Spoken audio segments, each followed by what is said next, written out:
Buenos días a todos. Gracias por acompañarnos en esta nueva sesión. Hoy iniciaremos,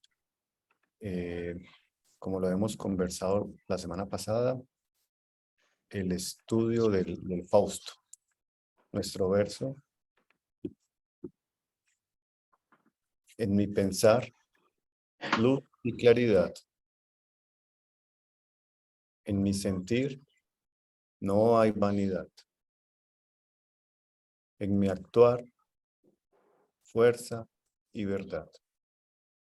Así crecerá mi alma con fortaleza y bondad. María Lucía, muy buen día. Buenos días para todos. Entonces vamos a continuar con nuestros dibujos de formas. Estamos trabajando un poco las formas celtas. Oscar nos va a compartir para que hagamos ese ejercicio de observación que me parece que es importante, más que yo darle todas las instrucciones, que ustedes puedan observar y mover esa forma interiormente. Yo he dejado algunos apoyos, unos puntos en medio, que es el sitio donde se cambia la dirección de la forma. Entonces, bueno, en esa observación vamos a mirar primero cómo se mueve esa forma, la vamos a mirar, la vamos a observar, y lo otro que vamos a mirar es cuántos trazos hay allí, porque se nos puede parecer mucho a la que hicimos hace 2 semanas. Entonces, la de hace 2 semanas era un solo trazo. Entonces miremos cuántos trazos necesito, cuántas veces necesito levantar el lápiz, el color, para poder llegar a esta forma. Poniendo mucha atención en esos puntos donde se cambia la dirección. Allí, digamos, tenemos que estar un poquito más atentos, así como en esos cruces, aunque en esos cruces no vamos a colocar puntos, pero sí nos puede servir como referencia los puntos donde hay un cambio de dirección. ¿Cuántos trazos necesito para llegar a esa forma? Y obviamente que primero la vamos a observar, la vamos a mover interiormente, luego la vamos a dibujar en el aire. Y entonces hay como un punto arriba, un punto abajo que nos puede servir como referencia. Esa trazo, digamos, vertical sobre el que se sostiene esa forma inicial, esa forma ovoide. Y luego, ¿cuántos nudos encontramos en esa forma? Sería otra pregunta. Si tomamos los laterales, serían como un solo nudo, serían 4 más 2 que hacen el nudo con la forma central. Serán 6, Sí, ¿verdad? 6 nudos, sí, muy bien, sí. Entonces, hay 2 nudos grandes en la periferia, pero también en los 4 puntos cardinales se forman, junto con esos nudos, otros 2 nudos. Entonces, vamos a comenzar y yo voy a ir mostrando la forma en la que yo llegué. Les voy a compartir. Simplemente, esta vez me ubico en el formato horizontal, ¿sí? Porque ella se expande un poco hacia los lados. Entonces, en ese formato horizontal me voy a ubicar. Me voy a ubicar en ese centro, que es el centro que sostiene esa forma, estos 2 puntos iniciales, de donde parte esa forma ovoide. Y voy a hacer esa forma, pasando una y otra vez. Este está un poco pasando una y otra vez para que esa forma sea bien equilibrada.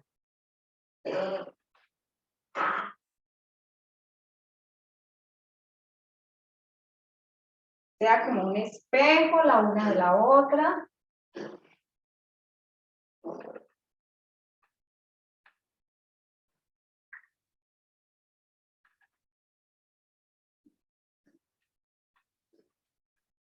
Y tratamos de hacerlo en un solo trazo.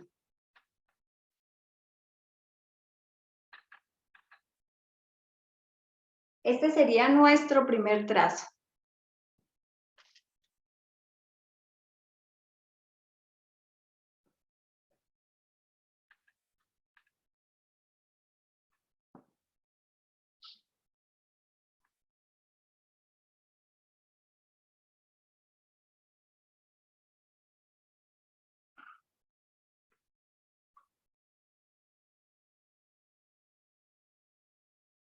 Y entre más simétrica sea esa forma, tiene una simetría vertical, que ya lo hemos trabajado también muchas veces.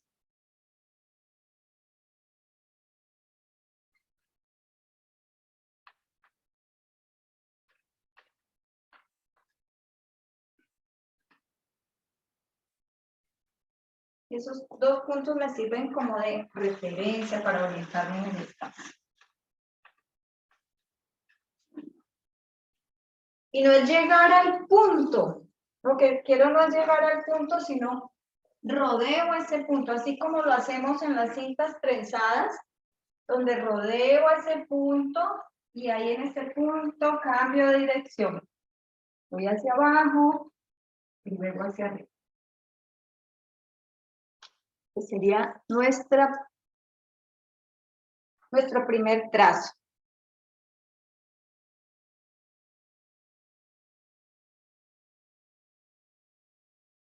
Pueden alejarse un poquito. Voy a mirar.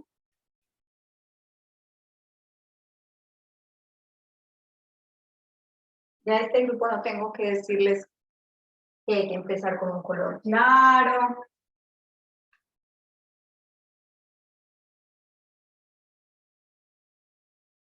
Estamos con un color claro y ya cuando sintamos que hay simetría en esa forma ovoide,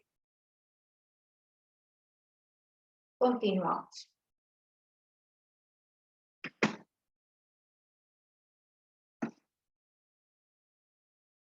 Y Nancy, bueno, no hay nadie más por allí. Me dan una señal cuando sintamos que ya podemos pasar al segundo trazo. Muy bien, Nancy. Gracias. Entonces aquí yo voy a empezar por el lado izquierdo.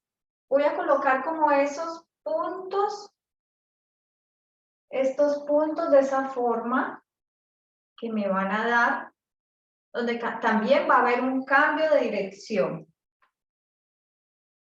Aquí hay uno, aquí hay otro. Aquí más o menos antes de la mitad o en la mitad están estos dos de los nudos. Aquí abajo hay otro. Y aquí hay otro que está justo debajo de este.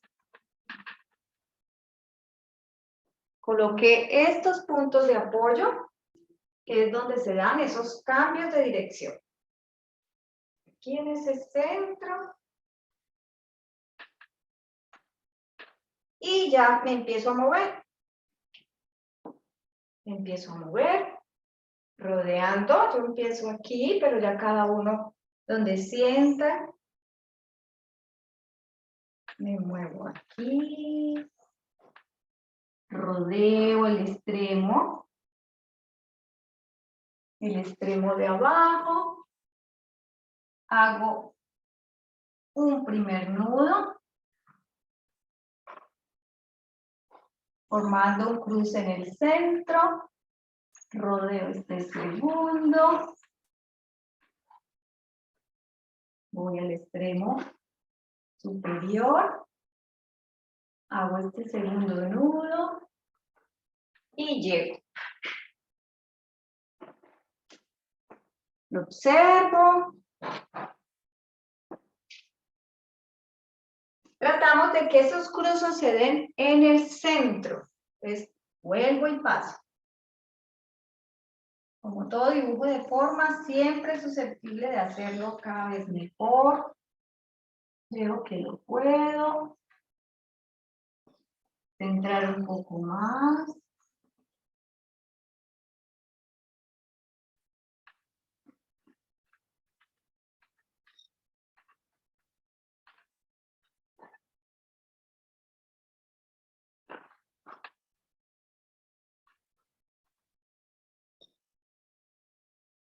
Y en este segundo trazo también paso varias veces hasta que yo sienta que estos 3 nudos estén lo más simétricos posible. Por ejemplo, aquí yo puedo observar que el mío está un poco más grande, el nudo de abajo, entonces vuelvo y paso. Y voy a sentarme porque me queda muy bajito. Es importante tener una postura cómoda, de cómo esté mi postura también depende de la forma. Yo tiendo a agacharme mucho y cada vez me toca estar pendiente cuando hago estas formas de cómo está mi espalda. Entonces nuevamente paso.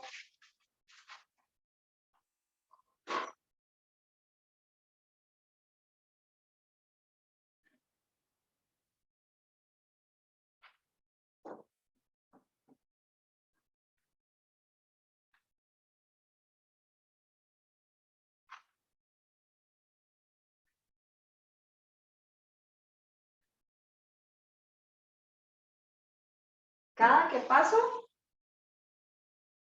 observo y miro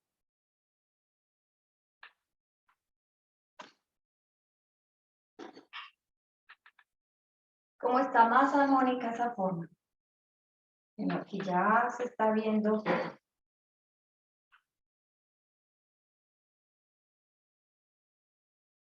esos 2 nudos. Están un poco más simétricos, que los cruces están más centrales.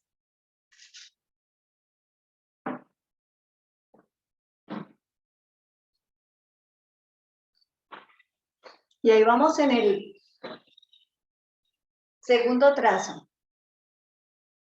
Yo comienzo de aquí hacia adentro, pero también podría ser que lo haga en la otra dirección.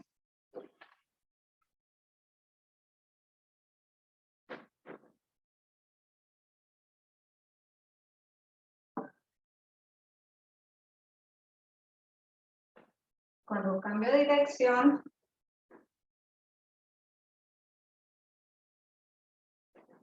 también se equilibra esa forma.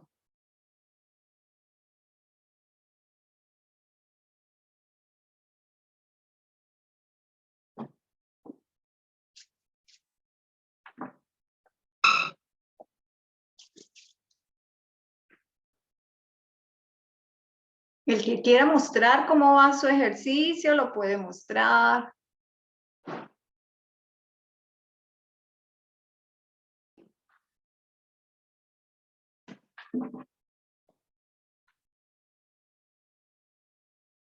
Mientras tanto, yo voy colocando los puntos que me van a servir de guía en el trazo del lado derecho, que tenga una simetría con el del lado izquierdo.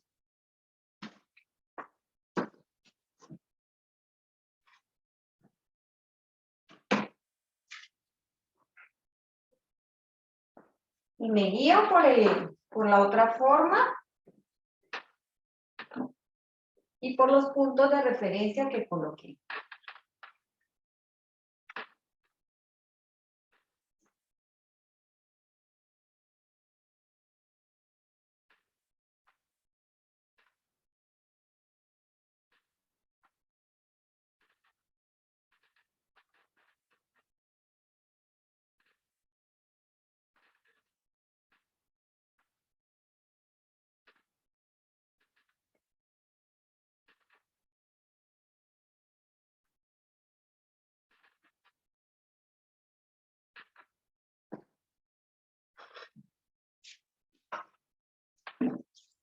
¿Cómo vamos?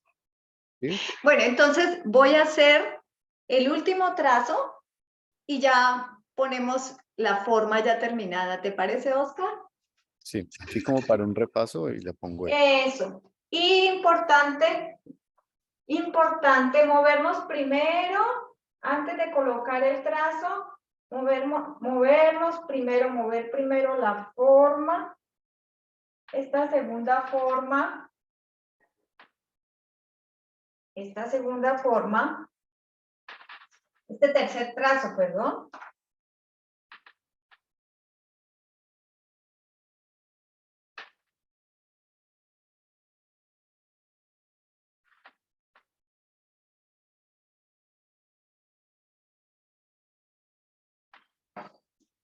Moverla primero con los dedos.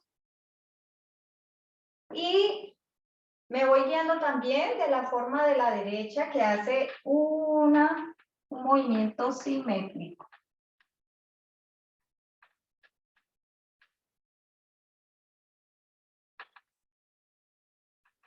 Y puedo sentir también que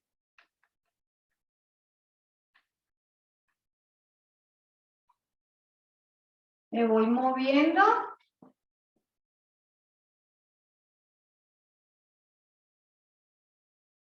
Guiado por esos puntos, pero no llegar al punto. De nuevo.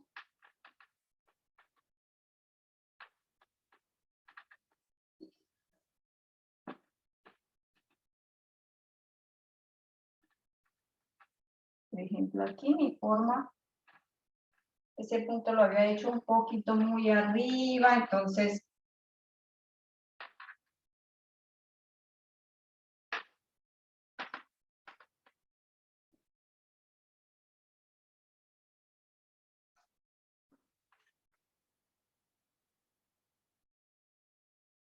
hacerlo. Cambiando la dirección.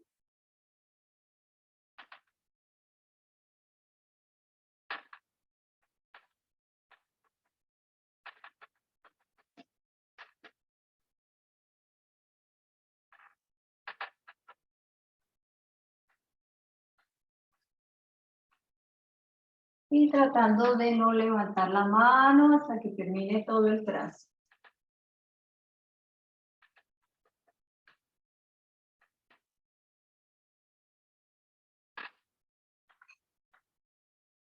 Me alejo un poco, la observo.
¿Cómo vamos? ¿Alguien quiere contar un poco?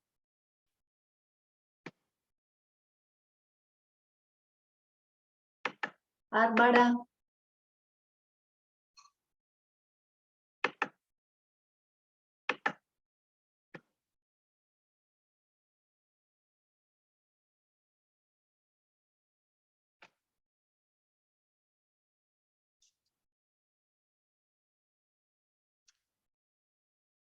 Hoy estamos muy calladitos.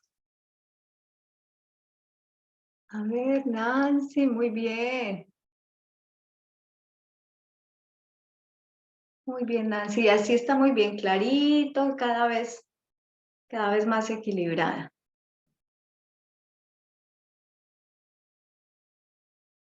Bueno, ya escribió Bárbara. Sí, si apenas estamos entrando, simplemente podemos hacer el ejercicio de observarla, hacerla en el aire.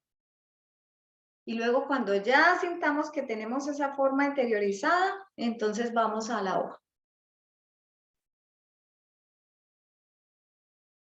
Bueno, entonces les dejo como tarea para la semana seguir moviéndola, seguir equilibrando esa forma y que tengan un buen día.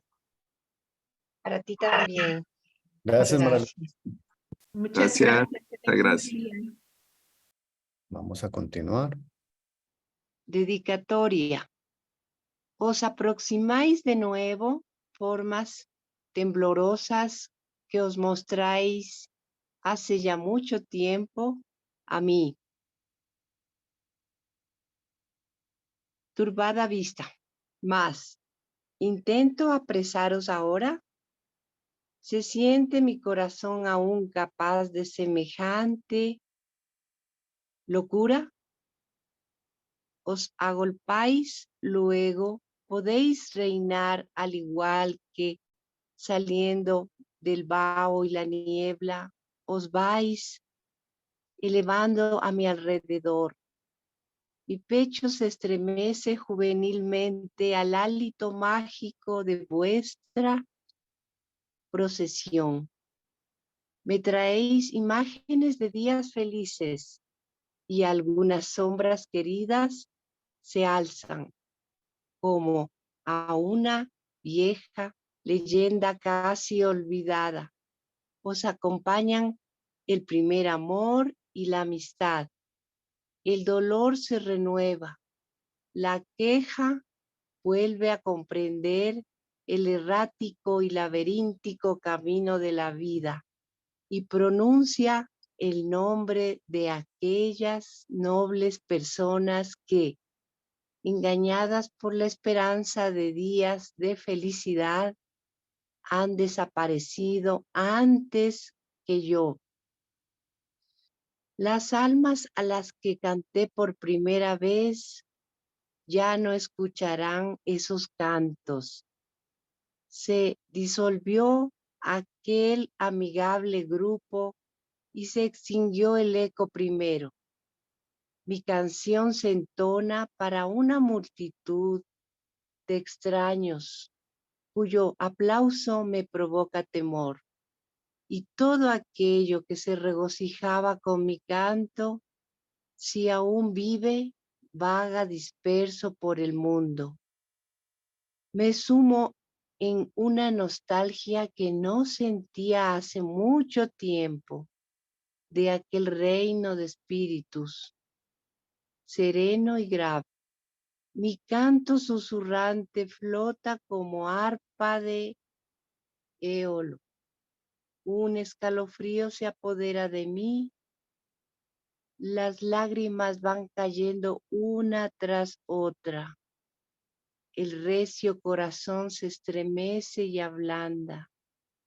Lo que poseo lo veo en la lejanía y lo que desapareció se convierte para mí en realidad. De Fausto Johann Wolfgang Goethe. Gracias, Nancy. Maestro Mario, muy buen día para todos. Muy buenos días. Bueno, quiero inicialmente comenzar preguntando si han leído algo, alguna parte del Fausto. en los archivos que seguramente Oscar les ha compartido. Esa es la primera pregunta. Y la segunda, y la segunda, que tiene que ver un poco después de haber leído esto, es en torno a la motivación de trabajar este tema del Fausto y luego de haber leído parte de él, ¿qué inquietudes o preguntas esenciales han surgido? Y quiero hacer estas preguntas para poder tener como un inicio como más, como arraigado, como un inicio con más, con algo más de fundamento en torno a las inquietudes que emergen, primero desde la intención de trabajar este tema del Fausto y luego de haber quizás releído para algunos y comenzar a leer esta obra.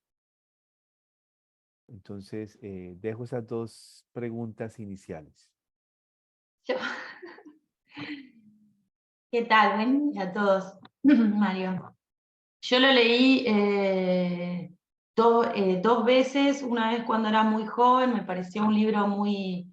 Lo leí por obligación, estábamos estudiando, me pareció de un lenguaje muy denso. La segunda vez que yo lo leo, hace un tiempo, creo que ya estábamos en este grupo de estudio, a mí arranqué y me pareció denso, pero cuando me pude familiarizar con la forma del lenguaje me pareció maravilloso, era como que avanzaba mucho más rápido, y bueno, y la tercera vez que ahora lo arranqué a leer, lo que me parece a mí me causa esa sensación que dice Oscar de cierta melancolía, o sea, son temas muy, muy profundos y me parece que sí hay que volverlo a leer porque cada frase es como que es para meditar mucho tiempo, cada frasecita hay mucho contenido tiene. Entonces eso, como que uno lo leo rápido y después vuelvo otra vez sobre el mismo párrafo, pero a mí me gusta. A mí me gustó, no la primera vez, quizá esta me gusta más.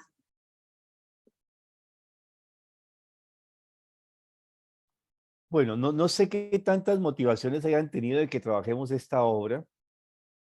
De hecho, hemos bosquejado cuatro sesiones, que es muy difícil. Yo estaba pensando este fin de semana cómo compilar una obra que ha durado toda una vida.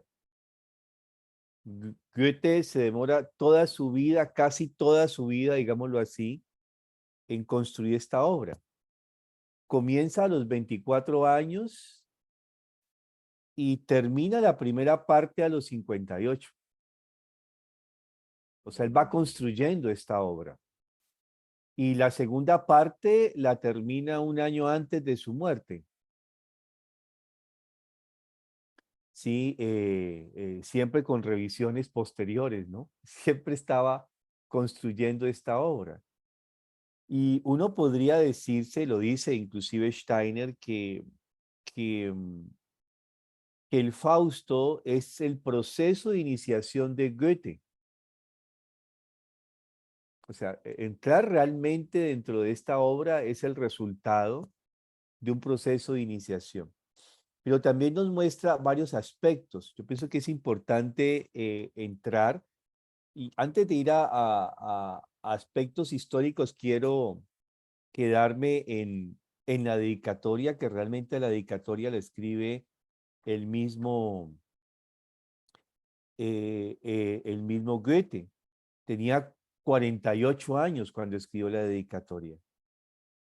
Y la primera pregunta que surge es, ¿a quién se la dedica?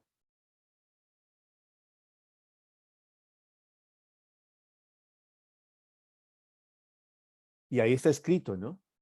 Es decir, ahí podemos comenzar justamente a algo que la misma obra nos exige. Ya varios creo que inclusive en el chat han escrito, es muy densa. Cuando uno dice algo es muy denso, es que uno entra con el pensamiento y algo es como algo denso es como cuando uno quiere mirar como entre la neblina. Eso es algo denso.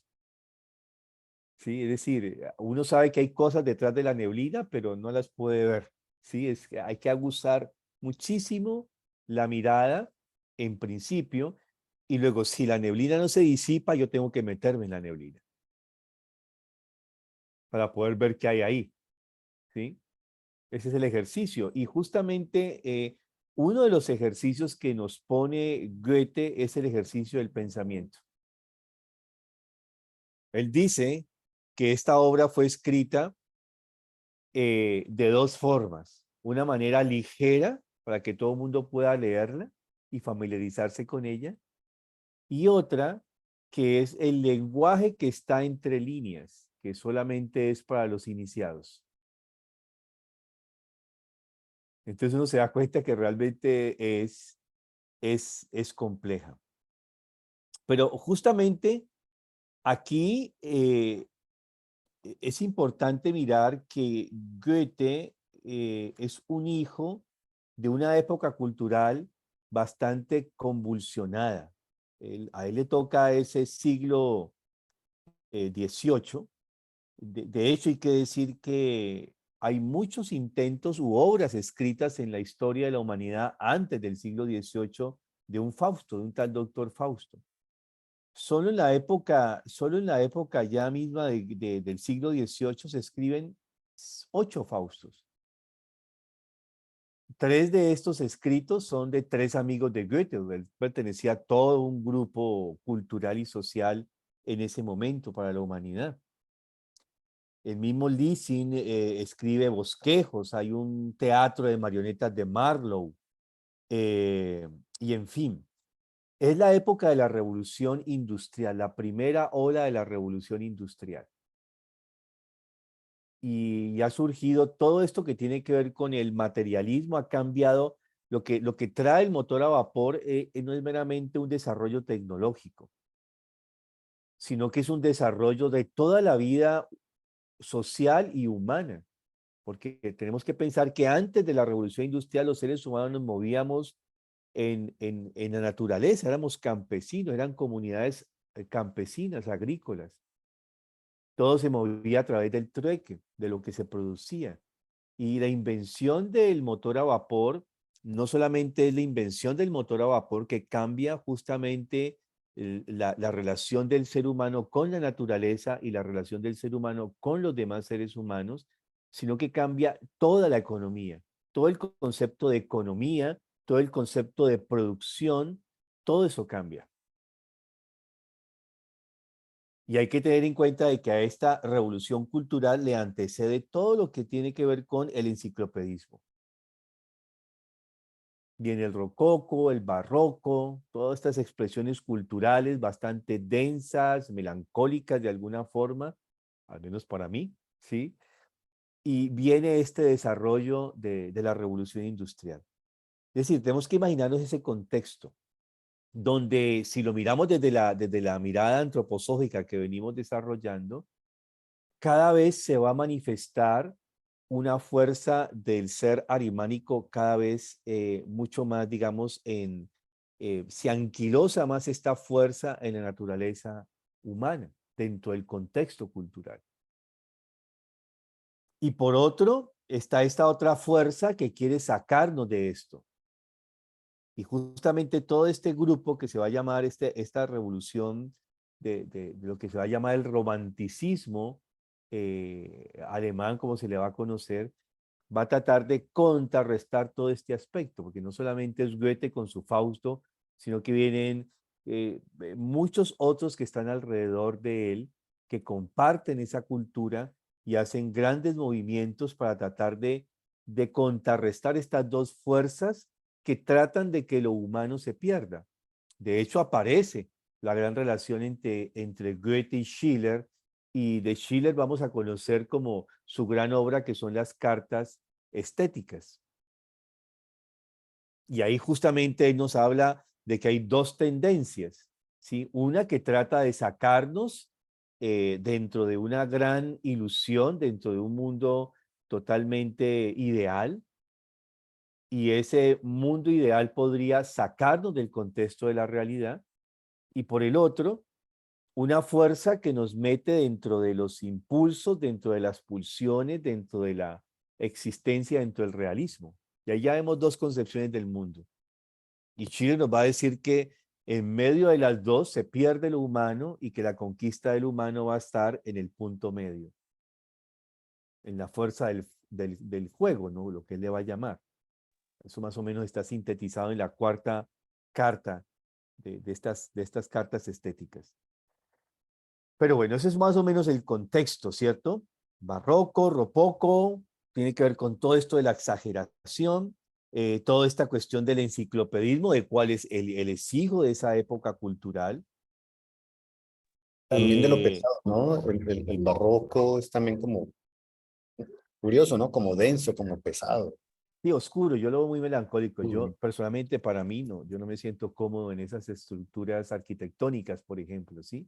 O contemplando una obra de arte, me cuesta. Es decir, a mí me cuesta, yo lo puedo hacer, pero siento que me arrastra la melancolía como a una densidad, ¿cierto? Muy fuerte. O sea, mi alma se pone como oscura, digamos así, como cuando va a llover, sí que se pone todo negro del cielo. Así mi experiencia del alma frente a esto. Entonces, recordemos que el enciclopedismo está regido por la razón. Todo es la razón. Todavía impera la realeza, es el rey o el duque el que dice cómo se vive, qué se hace, qué no se hace. Todo está regido por esa razón, no solamente de la monarquía, sino desde todas las estructuras sociales, es la razón. Hay un anhelo de alcanzar la felicidad, pero una felicidad dada desde la razón, desde una fórmula como tal. Y bueno, digamos que tenemos este siglo de las luces, toda la revolución industrial, todo lo que va a ser el movimiento de los románticos. Todo eso uno puede imaginar este contexto, ¿sí? Y ahora volvamos nuevamente a la pregunta que hice hace poco. ¿A quién le dedica Fausto la obra?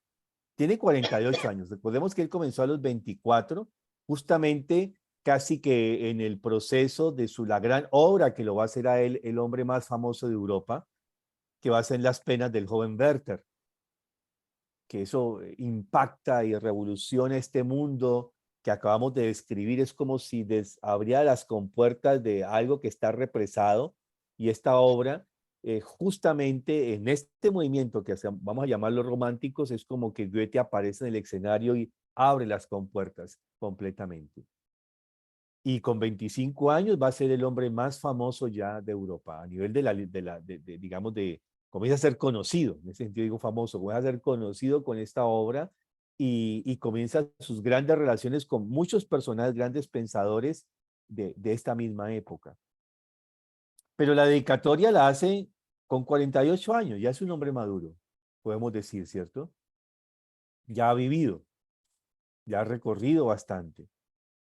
¿A quién le dedica la obra? Ahí está escrito, ¿no? Nuevamente os presentáis formas aéreas flotando a mi vista entre luz y oro. ¿Intentaré ahora, como entonces, detener vuestro vuelo? ¿Podrá mi corazón helado por la edad y las penas sentir las ilusiones de otros tiempos? Ah, venid, acercaos, dulces imágenes, porque cuando del seno de las húmedas nubes os veo hoy lanzaros hacia mí, cosa extraña, siento mi corazón conmovido estremecerse de juventud por la influencia del fresco ambiente que impulsa vuestra falange. Veo en vosotros la imagen de felices días y entre ellos más de una sombra querida, como animada por voz antigua y casi exámine, y recobro los dos primeros sentimientos de la primavera de la vida, el amor y la amistad. ¿A quién le dedica la obra? Creo que a sí mismo.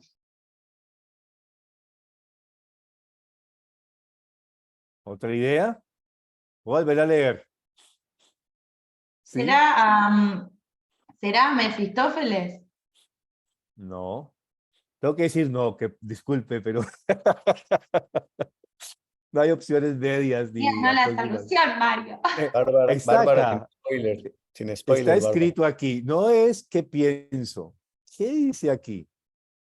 Este es el ejercicio que hago con los jóvenes, ¿no? ¿Qué dice aquí? Vuelvo a leerlo. Escuchen muy bien. Nuevamente os presentáis, formas aéreas flotando a mi vista entre luz y oro. ¿Intentaré ahora como entonces detener vuestro vuelo? ¿Podrá mi corazón helado por la edad y las penas sentir las ilusiones de otros tiempos? Ah, venid, acercaos dulces imágenes, porque cuando del seno de las húmedas nubes os veo hoy lanzaros hacia mí, cosa extraña, siento mi corazón conmovido estremecerse de juventud por la influencia del fresco ambiente que impulsa vuestra falange.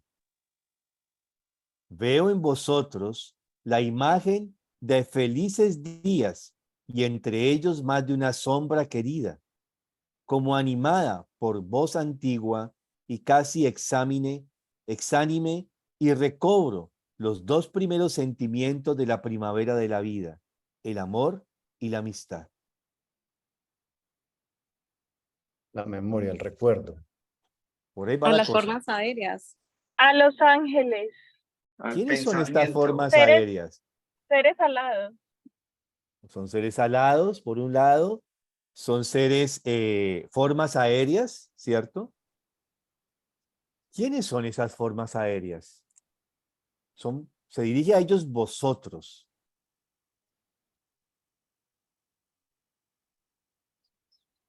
Nuevamente os presentáis formas aéreas flotando a mi vista entre luz y oro.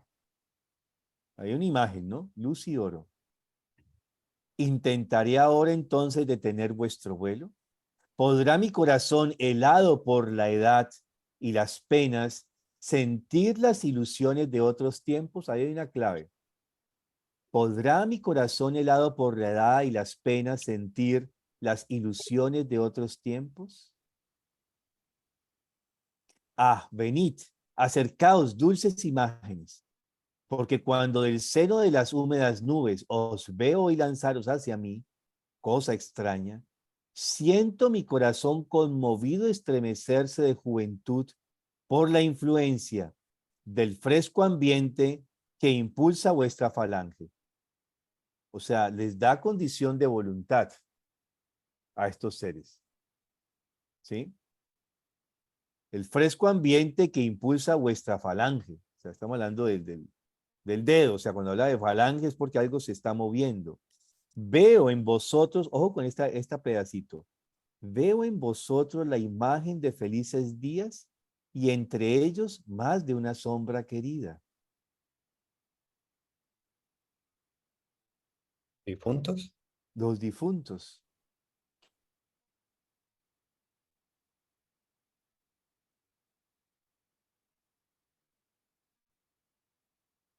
Porque luego va a decir, como animada por voz antigua y casi exánime, y recobro los dos primeros sentimientos de la primavera de la vida, el amor y la amistad. Y ahí comenzamos que es interesante esta dedicatoria porque la está dedicando justamente a estos seres que nos anteceden hacia el mundo espiritual, que es el mundo de los difuntos. Bien, podemos seguir ahí hoy con la dedicatoria solamente, ¿cierto? Pero es interesante porque uno siempre le dedica la obra y habría tenido dedicársela al duque Carlos Augusto, por ejemplo, que era su benefactor, o a Schiller, o a Lavater, o bueno, no sé, a cientos de estas personas con las cuales él se relacionó y tuvo una gran amistad, alguna de sus amores, ¿sí? A él mismo en su antiguo ser o su... Sí, Sí, yo pensé que era así, realmente. pero no, aquí la está dedicando es a los difuntos. Bueno, luego vamos a seguir con dos prólogos. prólogo en el cielo y prólogo en el teatro y prólogo en el cielo. ¿Quién logró leer un poquito los dos prólogos?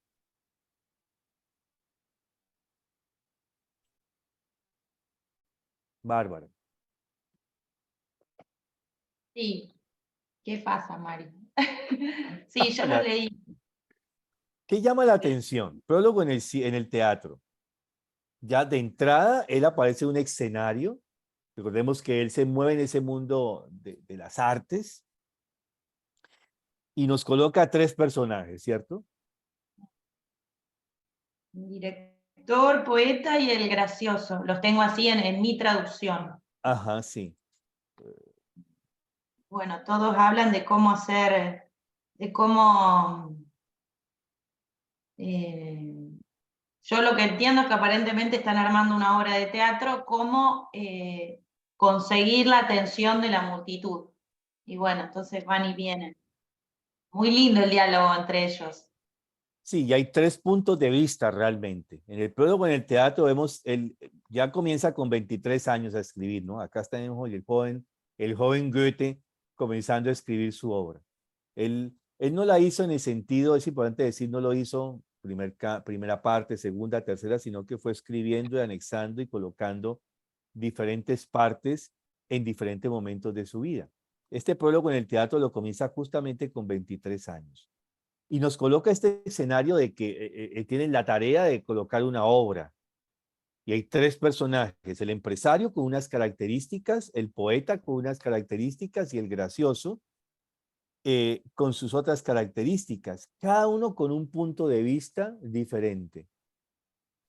Y cada uno trata de defender su punto de vista. El empresario obviamente quiere llenar el teatro y tener ganancias, porque solamente llenando el teatro tienen ganancias. Luego aparece el poeta y tiene su discurso de que lo importante no son los negocios, sino, digamos, la esencia de la obra misma. Y luego llega el gracioso que dice, bueno, esto hay que colocarlo como con alegría, ¿no? Esto si no tiene alegría y no es volátil, esto no tiene sentido. Vemos tres puntos de vista que coloca Goethe en su Fausto y que justamente tiene que ver con estas tres tendencias que podemos ver que son tres tendencias de la época, de forma de concebir el mundo. Ya acabamos de mirar estas concepciones del mundo y él va a jugar también mucho con estas concepciones del mundo, ¿sí? Y nos va a colocar que las unilateralidades, él va a caracterizar estos aspectos unilaterales justamente para poderlos hacer mucho más visibles, exuberantes. Y luego uno va a quedar con la pregunta, bueno, y entonces, ¿cuál tiene razón? Si vamos a hacer una obra de teatro, ¿cuál de esos tres puntos de vista es el que debe predominar para realmente hacer que el teatro logre lo que debería ser? Y vamos a mirar que él ya nos muestra la necesidad de un equilibrio entre las partes. Y también podemos decir nosotros, bueno, ya en lo personal, ¿con cuál de esos me identifico más? ¿Con el empresario, con el poeta, con el gracioso? ¿Con qué parte de ellos yo me identifico? Vamos viendo características nuestras, ¿no? ¿Dónde me siento yo más en el momento en que estoy biográficamente? ¿Dónde me siento yo más? Pero vemos que al final es un equilibrio entre los tres que realmente llenaría el teatro. No podemos pensar que solo una tendencia unilateral lograría llenar ese aspecto del teatro, ¿sí? Bueno, y luego vamos a prólogo en el cielo. Mario, ¿y el personaje cómico qué representaría? ¿Qué tipología de pensamiento? El director pues, es materialista, ¿verdad? Ujú, El poeta vendría siendo como idealista. sí. Y Y el gracioso es el que quiere vivir la vida, gozar la vida, vivir del gozo, lo sensual, lo que tiene el momento de la realidad, ¿sí? Que es una tendencia, ¿sí? ok. Quedarse solamente en el placer, en lo chévere de la vida, la bohemia, Tómalo ¿sí? suave. lo suave, ¿sí? Es una tendencia que nos podría sacar de la vida, solamente decir, la vida hay que disfrutarla, hay que gozar de los placeres de la vida. También hay que ser un idealista, como el poeta, sí, el ideal, la cosa.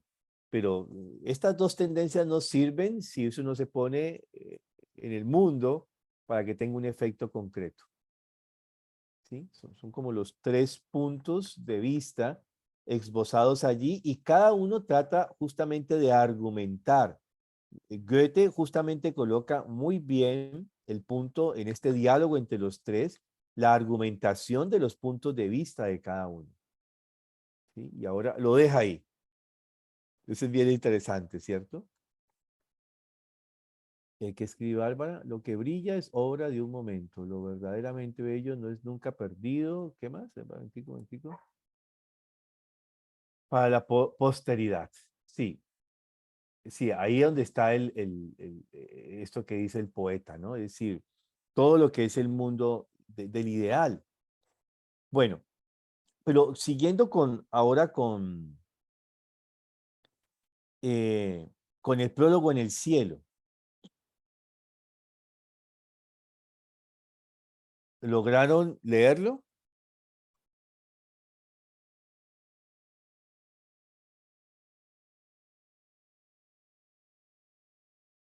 Hay un diálogo allí, o sea, hay 2 prólogos, que eso ya llama la atención Sí.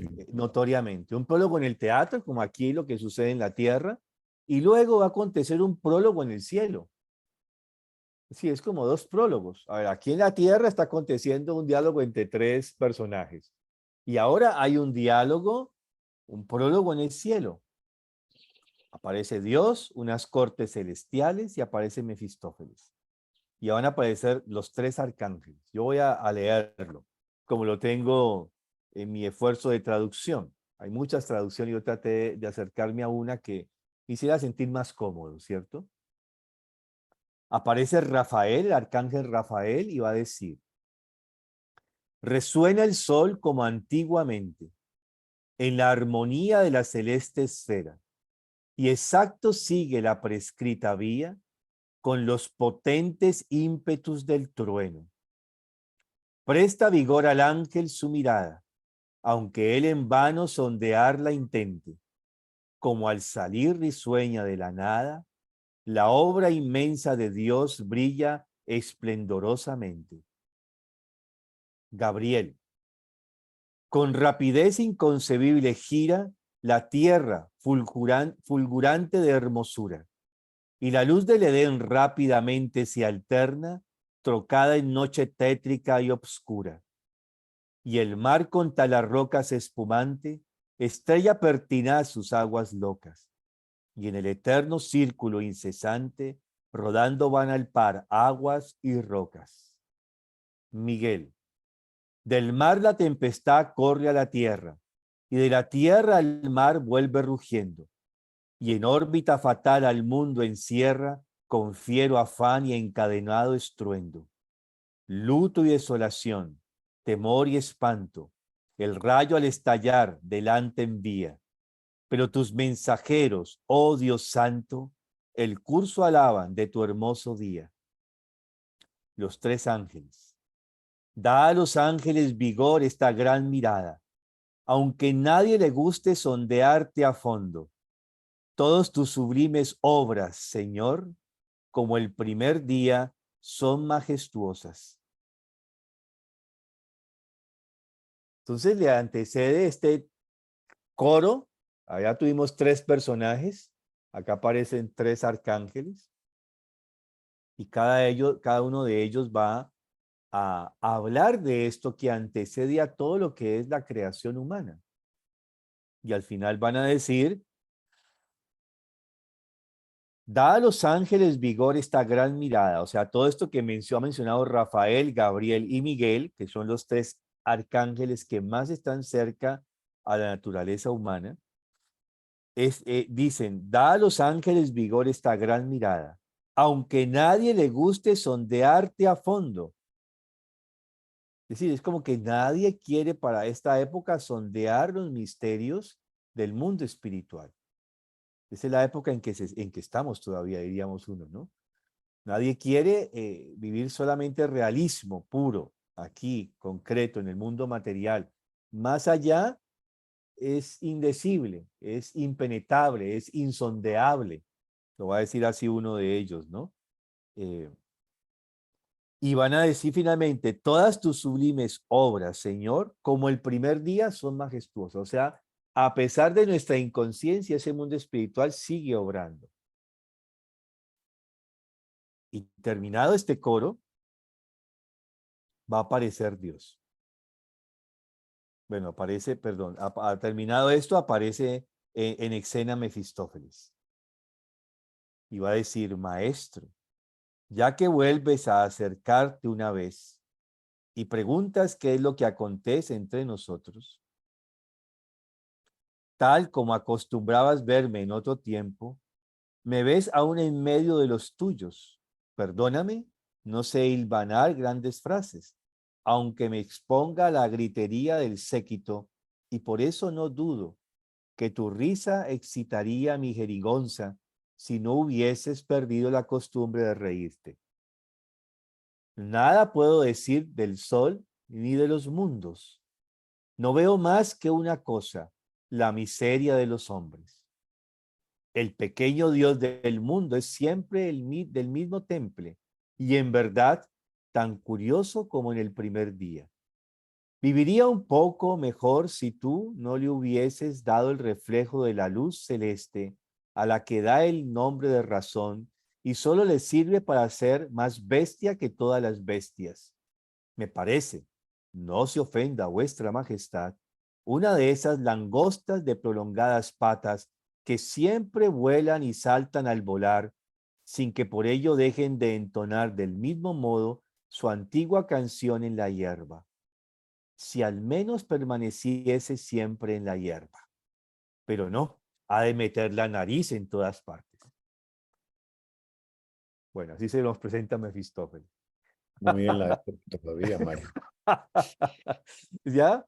Y no tiene nada que decir con respecto a lo que han dicho los tres arcángeles. De manera concreta, ¿cierto? Lo está diciendo. Nada tiene que decir. ¿Sí?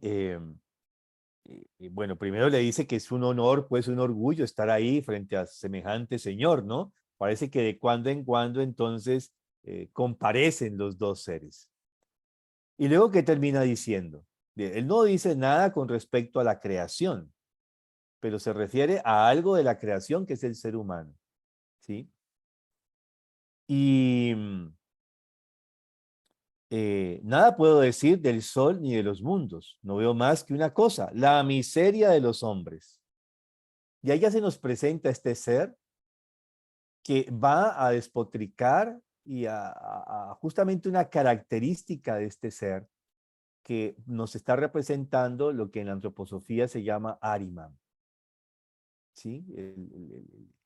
Esta cuestión de siempre de cuestionar, juzgar, condenar, ver siempre todo lo que no funciona, lo que no sirve.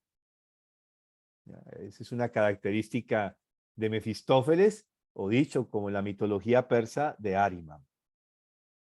¿Y qué va a decir él del ser humano?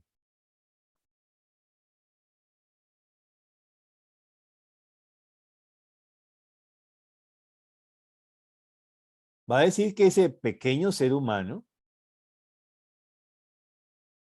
si Dios no le hubiese dado la capacidad de la razón, que es un reflejo de la luz celeste, me está diciendo que esa razón no es más que un reflejo de la luz celeste, y a lo que nosotros utilizamos como razón, dice que no solo nos sirve para ser más bestias que las bestias. Esa es la mirada que tiene Mefistófeles de los seres humanos. Ese pedacito de luz celeste que nos ha dado el mundo espiritual, Dios, no nos sirve para ser más ser más bestias que todas las bestias. ¿Sí? Y luego va a decir, no se ofenda vuestra majestad, que le parece que somos como esas langostas de patas prolongadas que siempre vuelan y saltan al volar, y que, o sea, somos parecidos a la langosta. ¿Y qué es una langosta como imagen? O sea, somos unos depredadores, Una plaga. una Como plaga, un caos ¿sí? también. Un caos. Donde estamos generando caos, plaga, desolación, destrucción. O sea, por eso lo va a comparar, que el ser humano no es más sino una bestia entre las bestias, más bestia que todas las bestias. La razón solo le sirve para eso. Y aquí ya comienza a algo de lo que justamente si nos queremos mirar la época en que Goethe está y en que todo este materialismo, la producción de lo que es la revolución industrial, va a comenzar a hacer en el mundo. ¿Sí? Es esa razón utilizada para justamente devorar la naturaleza de alguna manera. Es la mirada que tiene Mefistófeles de los seres humanos, pero es la misma identidad de lo que es Mefistófeles, ¿sí? Y luego decir, si al menos permaneciera en la hierba, ¿no? Pero tiene que meter las narices en toda parte, es decir, no nos quedamos con ser unos animalitos irracionales, sino que queremos estar metidos en toda parte, ¿no? Y luego es interesante lo que le dice Dios, ¿no? Nada más tienes que decirme. ¿Por qué has de venir siempre a quejarte?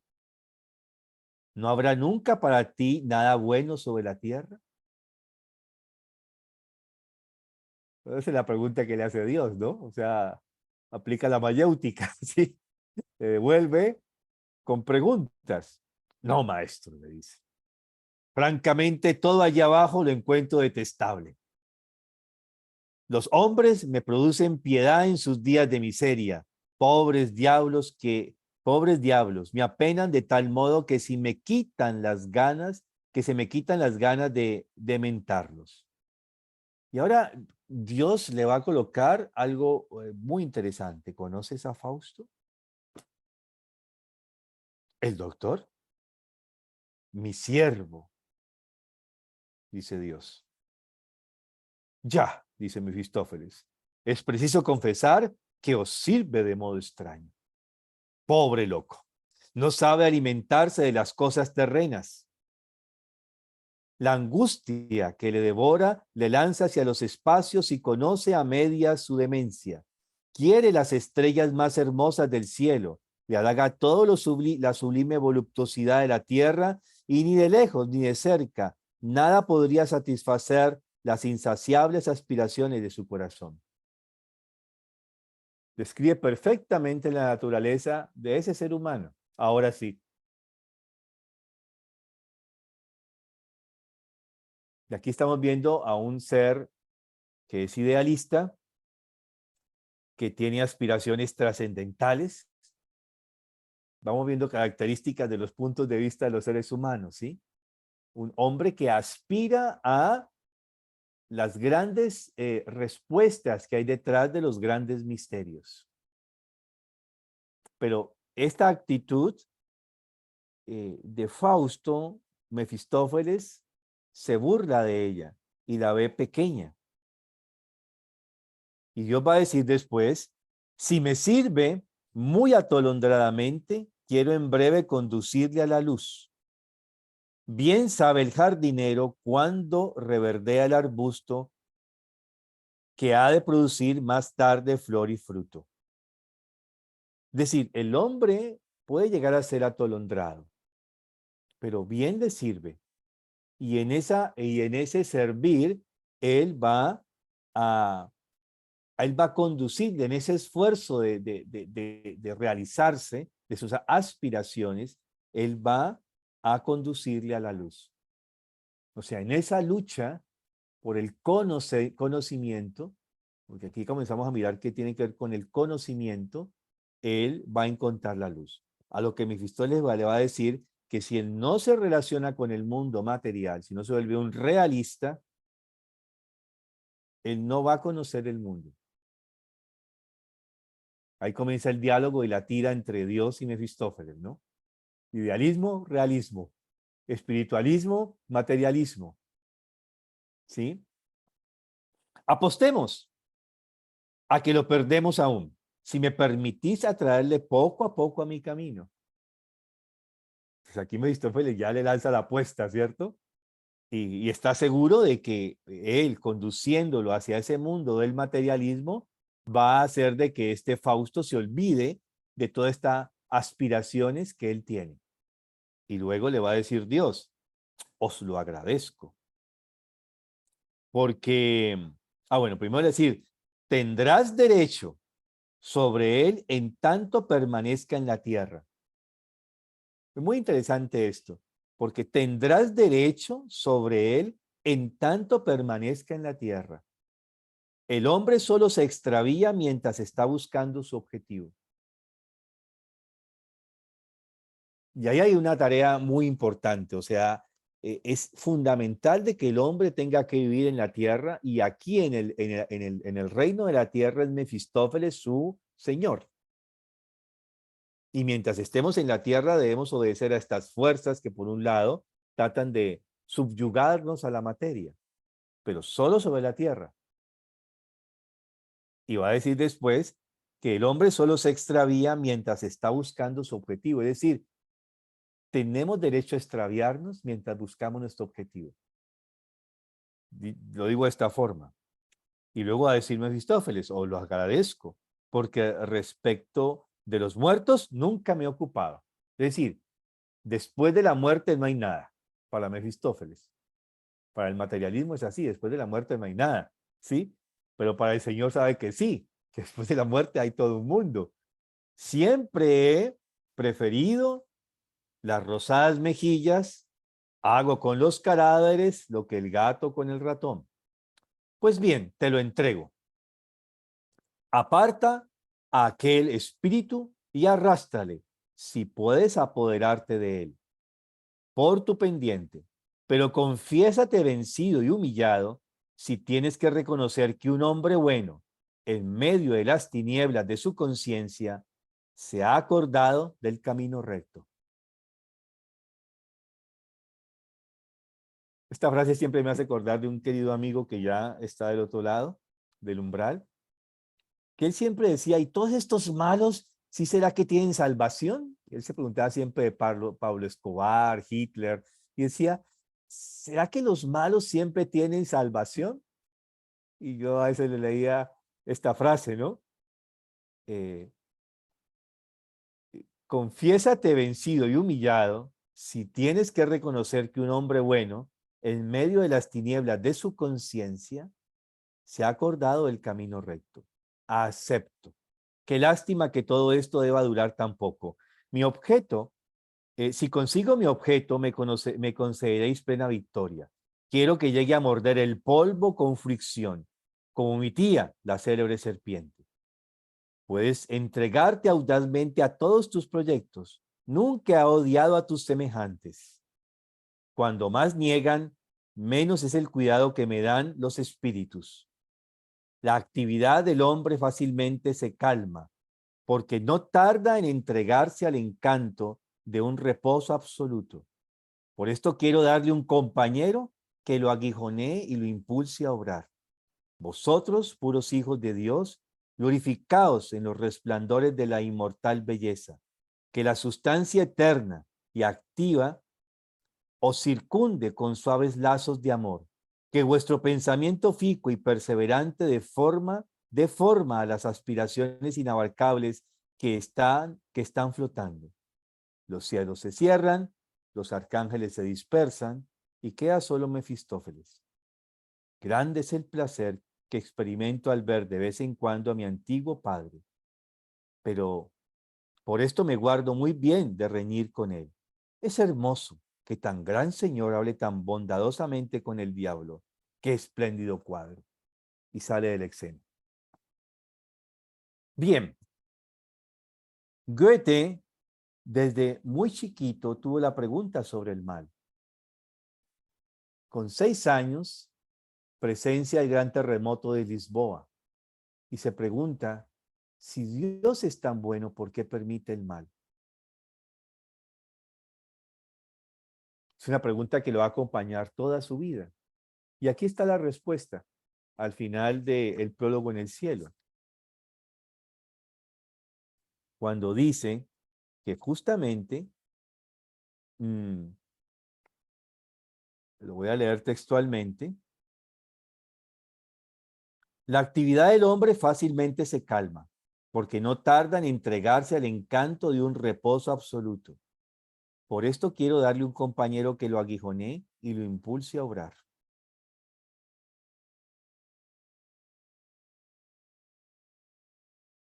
Y esto tiene mucho que ver con esta mirada que en otros momentos hemos visto del mundo de los persas. Es decir, la relación de no el mal verlo como algo alejado, ¿sí? Allá lejos el mal, aquí yo me alejo del mal, sino que el mal ya es algo hace parte del camino del ser humano. Y es necesario que el hombre tenga ese compañero que lo aguijonee para que él pueda desarrollar justamente su conciencia, su libertad y su individualidad.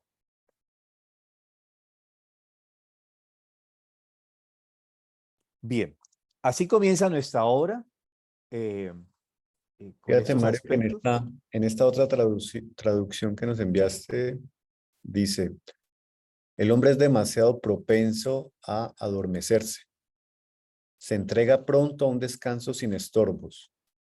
Por eso es bueno darle un compañero que lo estimule, que lo active y desempeñe el papel de su demonio. Pero vosotros, auténticos hijos de Dios, disfrutad de la viviente y rica belleza, que lo cambiante, lo que siempre actúa y está vivo, os encierra en los suaves confines del amor, y fijad en ideas eternas lo que flota en oscilantes apariencias. Ujú. Pero yo me quiero leer esta obra. Bueno, entonces cuando uno se va metiendo en la obra, de esta forma como estamos tratando de hacerlo, uno va encontrando los misterios. Y ya aquí uno puede quedarse con la dedicatoria y los dos prólogos. Podemos quedarnos allí, ¿sí? Para intentar entender esto de lo que se coloca justamente como parte, pero hay que seguir. Hay que hacer aproximaciones, ¿cierto? Sugiero para dentro de 8 días leernos todo lo que tiene que ver con la noche. Toda esta escena que me parece que es importante, donde ahí ya se cierra la escena y ahora justamente pues Mefistófeles va a hacer su aparición y va a convertirse en ese compañero que va a estar allí al lado de Fausto. Yo les había enviado una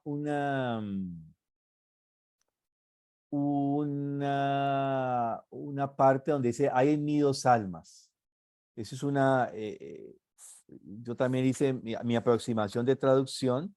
Está en mi librito está casi que a finalizar la escena. Mi libro está en la página 56. Casi al finalizar, Fausto va a decir, hay en mí 2 almas. ¿Sí? Pero eso le antecede un diálogo con el discípulo Wagner. Y va a decir, tú no tienes sino una sola alma. ¿Sí? No tienes conciencia más que de una sola pulsión. No quieras nunca conocer la otra. Y ahí nos va a mostrar esta característica de estas 2 fuerzas que justamente parece que esto fue muy, a mi concepto, muy inspirado en la amistad con Schiller, cuando habla de estas 2 tendencias del alma que lo tratan a uno o de sacar de la materia o meterlo en la materia. Y va a hablar justamente de estos 2 aspectos, de estas 2 cualidades que imperan dentro de nosotros y que se van a convertir en las 2 fuerzas que vistas de manera unilateral se convierten en las fuerzas del mal. Porque el mal justamente son los polos. Eso lo vamos a mirar más adelante con más detalle. Son los polos que nos jalonan justamente a los extremos. Y aquí justamente el bien es encontrar el punto medio. Y de aquí en adelante, Fausto es un hombre frustrado, porque por más que quiere ser un trascendentalista, quiere ser una persona idealista, una persona que quiere llegar a los aspectos más esenciales de las cosas, no encuentra respuestas. La razón no sirve para esto. Se mete en el ocultismo, es lo que vamos a mirar en esta escena, y ahí va a aparecer entonces su decisión de quererse suicidar, y bueno, vamos a mirar varios aspectos. Entonces, podemos leer para dentro de 8 días esa escena, y vamos entrando poco a poco en ello. Qué interesante, Mario. Yo quedé con todas las ganas de leerme el libro. Bueno. Es Ujú. importante que se metan en la lectura y todo lo que les genere desazón, pesadez. Bueno, eso también es válido. ¿Sí? No es que tenemos que leer y ya entendí, no, no es fácil. Yo sigo leyendo y encuentro cosas cada vez que lo leo, ¿no? Porque es impresionante. Es una obra que bien puede acompañarnos toda nuestra existencia, ¿no? Leerlo y cada vez que leemos encontramos algo nuevo. Bien, tenemos que dejar allí ya, creo, sí. Sí. Vale, Mario, muchísimas gracias. ¿Quién desea hacer nuestro verso, por favor? A ver, yo. En mi pensar, luz y claridad. En mi sentir, no hay vanidad. En mi actuar, fuerza y verdad. Así crecerá mi alma con fortaleza y bondad. Gracias, Nancy. Maestro Mario, muchísimas gracias. No era yo. Gracias a todos. Nos vemos en 8 días. Buena semana.